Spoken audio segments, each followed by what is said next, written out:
Hello, and welcome to Sunday School Video. We had tornadoes last night. That brings up in the first recording. I have to re-record the intro because no sound happened. Yay! Yeah, we didn't get hit by any, but we had the sirens go off like a half a dozen times. Shout out to the Gunters for letting us go into their storm shelter with them. Let's begin. When Jesus had again crossed over by boat to the other side of the lake, a large crowd gathered around him while he was by the lake. Then one of the synagogue leaders named Jairus, came. And when he saw Jesus, he fell at his feet and he pleaded earnestly with him, "My little daughter is dying. Please come and put your hands on her so that she will be healed and live." So Jesus went with him. A large crowd followed him around and pressed around him, and a woman was there who had been subject to bleeding for 12 years. She had suffered a great deal under the care of many doctors and had spent all she had, yet instead of getting better, she grew worse.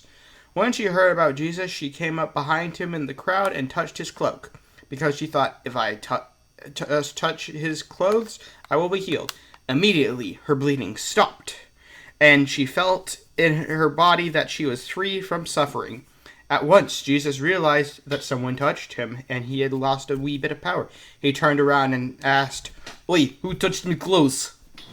When you see the people crowding against you, his disciples answered, "and yet you can ask, 'Who touched me?'" But Jesus kept looking around to see who had done it. Then the woman, knowing what had happened to her, came and fell at his feet, trembling with fear, told him the whole truth. And he said to her, "Daughter, your faith has healed you. Go in peace and be free from your suffering."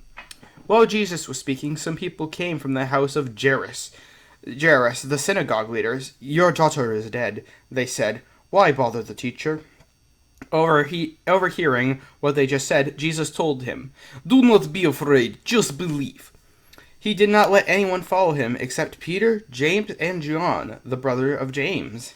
When they came to the home of the synagogue leader, Jesus saw a commotion, people crying and wailing loudly. He went in and said to them, "Why all this commotion and wailing? The child not dead but asleep." But they laughed at him.